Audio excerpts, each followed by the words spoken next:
പക്ഷെ അന്ന് ഈ പറഞ്ഞ പോലെ തന്നെ 90s ആയി കഴിഞ്ഞപ്പോൾ PG വിശ്വനാഥ് സാറിനെ പോലുള്ളവരൊക്കെ പിന്നീട് നമ്മൾ നോക്കുകയാണെങ്കിൽ അന്നത്തെ ഒരു ജനറേഷൻ വന്ന് ജയറാം, മുകേഷ് ഇവരെ വെച്ചിട്ടുള്ള ചെറിയ സിനിമകളിലോട്ട് മാറി. സിനിമ വേറൊരു രീതിയിലോട്ട് മാറി. 80s കഴിഞ്ഞാൽ 90s എത്തിയപ്പോൾ വേറെ സിനിമകളിലോട്ട് മാറി. അപ്പോൾ ഒരു ആക്ടർ എന്ന രീതിയിൽ സാറിന് വേറൊരു രീതിയിൽ ഒരിക്കലും ഓർഗനൈസ് ചെയ്യാൻ, ഞാൻ പറഞ്ഞ സാർ ഒരു സിനിമ അഭിനയിച്ച് ഓർഗനൈസ് ചെയ്യാൻ അങ്ങനെ ഒരു ശ്രമങ്ങൾ നടത്തിയിട്ടില്ലായിരുന്നു. അപ്പം ഞാനിങ്ങനെ നമ്മളെപ്പോഴും ഒരു പാട്ടുപാടി നടക്കുക, അങ്ങനെ റൊമാൻസ് ഒക്കെ അല്ലേ കളിച്ചത്. അപ്പം അന്ന് മാറണമെന്ന് എനിക്കൊരു വലിയൊരു ഇതുണ്ടായിരുന്നു. അപ്പോഴാണ് എൻ്റെ അടുത്ത് സൂര്യവനം എന്ന് പറയുന്ന ഒരു കഥ പറയുന്നത്. അപ്പോൾ അത് ഞങ്ങളെല്ലാവരും കൂടി ചേർന്നപ്പോൾ ശരി എന്നാൽ നമുക്ക് അങ്ങനെ ഒരു സിനിമ ചെയ്യാമെന്ന് വിചാരിച്ചിട്ട് ഞങ്ങൾ അങ്ങനെ ഒരു സിനിമയിലേക്ക് കയറി.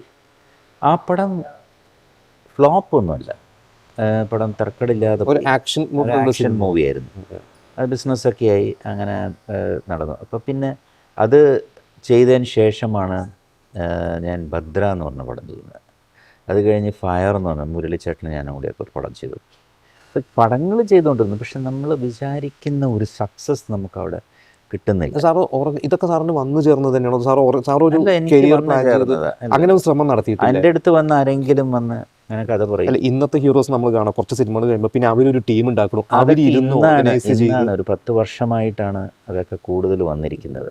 അന്നൊന്നും നിങ്ങൾ അങ്ങനെ ചിന്തിക്കുന്നില്ല? നമ്മൾ ചിന്തിക്കുന്നില്ല. ബിക്കോസ് ഇത് നമ്മുടെ പ്രൊഡക്ഷൻ എന്ന് പറയുന്നത് നമ്മുടെ ഒരു ഇതിൽ നിൽക്കുന്ന കാര്യമല്ല. പിന്നീട് ഇപ്പം നമ്മൾ ചിന്തിക്കുന്നുണ്ട്, നമുക്ക് ഇപ്പൊ പിന്നെ സാർ ഒരു പ്ലാനിങ് ഉണ്ട് ഉണ്ടാവും. ബിക്കോസ് ഇന്ന് നമുക്ക് അങ്ങനെ ചെയ്താലേ നമുക്ക് നിൽക്കാൻ പറ്റുള്ളൂ എന്നുള്ളൊരു സിറ്റുവേഷനൊക്കെ ഉണ്ട്. അപ്പോൾ എല്ലാവരും ചെയ്യുന്നുണ്ട്. എല്ലാ ആക്ടേഴ്സും പ്രൊഡ്യൂസേഴ്സായി, ഡിസ്ട്രിബ്യൂട്ടേഴ്സായി എല്ലാവരും ചെയ്യുന്നുണ്ട്. ഇപ്പോൾ ഈ പറഞ്ഞ തിരിഞ്ഞു നോക്കുമ്പോൾ കുറേ നേട്ടങ്ങൾ സാർ പ്രതീക്ഷിക്കാത്ത നേട്ടങ്ങൾ വന്നു. അങ്ങനെ പ്രതീക്ഷിക്കാത്ത ഏറ്റവും ഒരു നേട്ടം എന്ന് ചോദിച്ചാൽ ഏതായാലും അതേപോലെ തന്നെ നഷ്ടം, ചിലപ്പോൾ നഷ്ടങ്ങളും വന്നു. അപ്പോൾ തിരിഞ്ഞു നോക്കുമ്പോൾ എനിക്ക് ഈ ഒരു കാര്യം എനിക്ക് നഷ്ടപ്പെട്ടല്ലോ, പല കാര്യങ്ങളായിരിക്കും, ചിലപ്പോൾ സിനിമകളായിരിക്കാം, അതുപോലെ തന്നെ നേട്ടങ്ങളും. അങ്ങനെ ഏതെങ്കിലും ഒരു നേട്ടങ്ങൾ എന്ന് പറയുന്നത്, ഞാൻ ഒരിക്കലും സിനിമയിൽ വരുമ്പോൾ പ്രതീക്ഷിച്ചിട്ടില്ല ഞാൻ ഇത്രയും വലിയൊരു സ്റ്റാർ ആവും ആ സമയത്ത്. അതും ഫസ്റ്റ് പടം രാഗം, മഞ്ഞിൽ വരഞ്ഞ പൂക്കളുമാണ്. അപ്പോൾ അതൊക്കെ നമ്മുടെ നേട്ടങ്ങളാണ്, നമുക്ക് നമ്മൾ വിചാരിക്കാതെ കിട്ടുന്ന സൗഭാഗ്യങ്ങളാണ്.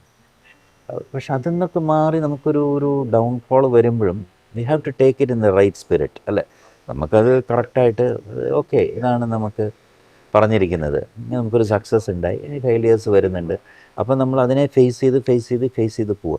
പക്ഷേ സിനിമയെ എനിക്ക് അറിയുള്ളൂ, അതുകൊണ്ടാണ് സിനിമയിൽ ഇന്നും എന്തെങ്കിലും രീതിയിൽ സിനിമകൾ ചെയ്തു. ഈ നിലനിൽക്കുക, ഇത്രയും വർഷമായിട്ട് ഇപ്പോഴും നിലനിൽക്കുക എന്ന് പറയുന്നത് വലിയൊരു കാര്യമാണ്. നമ്മളിപ്പോഴും നമ്മൾ ലൈം ലൈറ്റിലുണ്ട്, നമ്മളെ ആൾക്കാർക്ക് നമ്മളെ ഇന്നും ഇഷ്ടമാണ്. അപ്പോൾ എവിടെ ചെല്ലുമ്പോഴും നമ്മളോട് അവർ കാണുമ്പോൾ അവർ കാണിക്കുന്ന സ്നേഹം വളരെ വലുതാണ്.